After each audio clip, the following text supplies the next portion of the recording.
سر جیسے میں نے کہا کہ ایوارڈ جب بھی ملیں گے، کسی کو بھی ملیں گے، تو کہیں نہ کہیں تو سوال ضرور اٹھیں گے. تو یہ کہنا کہ بالکل کبھی کوئی تنازع نہ ہو، کبھی کوئی کنٹروورسی نہ ہو، یہ تو ناممکن ہے. پر لگتا یہ ہے کہ جیسے پاکستان میں پچھلے چند سالوں میں یہ کنٹروورسی شاید بڑھ گئی ہے.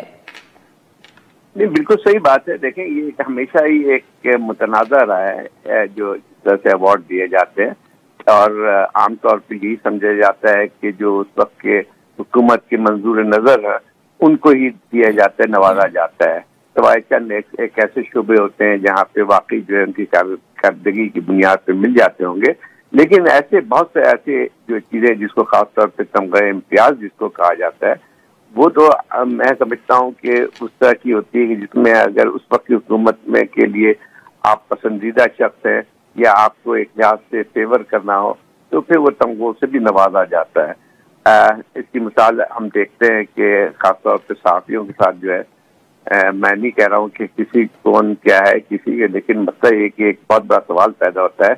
کہ کوئی سوال کرے کہ بھئی کہ ان کے کیا یعنی کارکردگی کی وجہ سے ملا ہے، یا جو ہے جو کہ ہم خود جانتے ہیں کہ کس وجہ سے جو ہے، یا ان کے خود بھی ایک سوچ میں عکاسی کرتی ہے ان کی، چاہے وہ ٹیلی ویژن میں ہو یا صحافت میں ہو، تو اس میں دونوں میں جو ہے وہ صاف ظاہر ہوتا ہے کہ خاص ایک پر نظر رکھتے ہیں کسی کے بارے میں، تو اس کی وجہ سے جو ان کو نوازا جاتا ہے. اور میرا خیال یہ ہے کہ جیسے ہر چیز بد سے بدتر ہوتی جا رہی ہے، تو میرا خیال یہ ہے کہ ایک زوال کی نشانی اس میں بھی نظر آتی ہے کہ جس طرح کے ایک اور بات بھی آتی ہے کہ دیکھیں بعض ان میں اگر آپ دیکھیں کہ میں صحافیوں کی بات نہیں کر رہا ہوں، اوور آل آپ دیکھیں کہ ایسے لوگوں کو بھی نوازا گیا ہے تمغے بڑے بڑے جس کو اعلیٰ ترین جس کو کہتے ہیں، جو کہ پہلے ہم چند سالوں تک تو ہم دیکھتے تھے کہ وہ نیب کے کیسز میں پھنسے ہوئے تھے، جیلوں میں تھے، اور اس کے بعد جو ہے جب حکومت تبدیل ہوتی ہے تو ایسی چیزیں معلوم ہوتی ہیں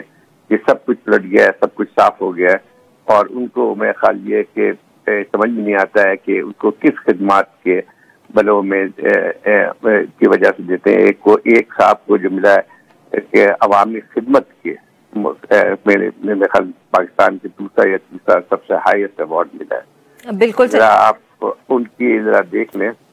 تاریخ کو اٹھا کے، تو پھر آپ کو سمجھ میں آ جائے گی چیزیں کیسے بنتی ہیں.